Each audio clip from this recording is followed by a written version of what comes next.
longest time, I really admired those who could wear a red lip with a pair of jeans and make it look downright casual. Being a Scorpio, I became determined to master the effortless red lip. I have since conquered the look, and here are my findings.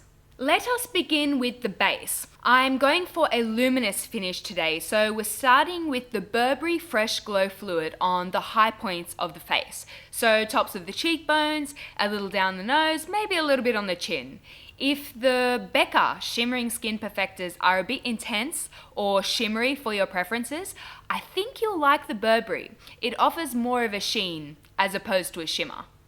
Onto the foundation, I'm using the Makeup Forever HD. New to me, I'm still forming opinions. Now, I used to think that a casual red lip meant rolling out of bed and slapping on a lipstick. I tried that and it didn't have quite the same effect. I learned that it's best to do quite a lot of skin perfecting. As they say, it takes a lot of work to look effortless. Neutralize surface redness or pigmentation on the skin, anything that might detract from our focal point, which is the mouth. I have done a video on my foundation routine. For those of you interested, I will leave the link in the description box. Before I forget, I'm adding a very thick layer of lip balm to my pore shredded lips. This one by Rouge Bunny Rouge is some sort of miracle worker. I can actually wear a matte lipstick now. Thumbs up. Conceal, conceal, conceal, because it's all about that base, about that base. Did I jingle bomb you? Sorry. Any purple tones under the eyes, redness on the lash line, I'm neutralizing all of that. I'm also concealing any redness around the nostrils. A red lip will really draw those tones out of the skin and it can look a bit messy. It can look a lot messy. Tinted primer, as always. I find my own eyelid veins to be quite distracting. Some people think that they're youthful, so I'll leave it up to you. I want to maintain that dewy complexion, but I will lightly powder certain areas of the face, like the sides of the nose, a little on the forehead and the chin. Luminosity all over can sometimes read as greasy, so be strategic about where you want to add that glow. Creme's signature bushy brow involves 3 steps. I love a bold textured brow, in particular when paired with a red lip. It adds some weight to the top half of the face to balance out that red lip on the bottom half. I'm first using a damp brow powder to map out a basic shape, and then taking a brow pen and adding feather strokes here and there for some extra variation and to address any serious bold spots I have. Third and final step, a tinted brow gel. We are brushing the hairs right up to impart a lot of texture and complete our bushy brow illusion. Here is a little before and after, quite a bold brow, but definitely not manicured. They're a little rough and I like that. Onto the eyes, I'm using a cream eyeshadow in a cool brown shade. I want depth, but nothing that reads as too makeup-y. It's not a big eye look. Apply one thin layer and blend out with a finger. And once the product has set, then apply a second layer. That way you achieve opacity and the product is still really easy to blend. Also dotting some of that cream eyeshadow onto the lower lash line to mirror the lid and diffusing with a finger. Nothing about this look is technical. Everybody can achieve it. Optional step, I'm taking a grey eyeshadow and contouring the socket a little. When I don't contour the socket, some lovely people on YouTube will tell me that my shading is uneven.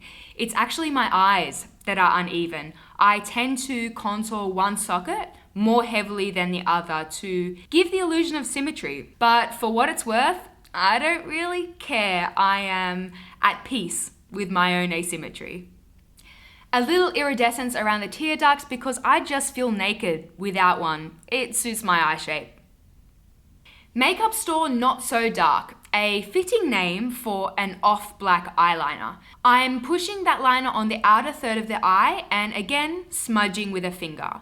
These touches you don't really notice, but I think they enhance the overall look. Same eyeliner, I'm making a series of dots on the lower lash line. This provides definition without making the lower lash line look heavy, which is actually a look that I love, but not going for that today. Max Factor False Lash Effect. I like this stuff. If you saw my last video, you'll know that I accidentally trimmed my eyelashes. Do not recommend. Despite my short lashes, this mascara does a brilliant job. Volumizing, tick. Lengthening, tick. Separating, tick.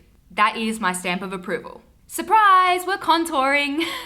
It's not surprising because I contour in every tutorial, but what can I say? I just love a cheekbone. Illamasqua Hollow is a grayish cream that is ideal for pale skin tones. But on my medium skin tone, I think it's a really fantastic daytime contour. It's not too stark. I'm using a small brush just to deepen the very hollows of my cheekbone. I prefer not to load my face with products. I'm kind of fussy like that, so I keep the placement small and confined. So let's talk about the red lip. When selecting your casual red lip, consider your own undertone. For example, if you are warm toned, then you might find that the warmer orangey reds appear more harmonious and casual, whereas the cooler pinker reds will provide more pop and contrast. If you are cool toned, the same concept applies. You might find that the cool tone reds just sit better on you. It can be quite hard to gauge whether a red is cool or warm, and my best advice is go to a counter and go to the testers, swatch a bunch of reds on the back of your hand.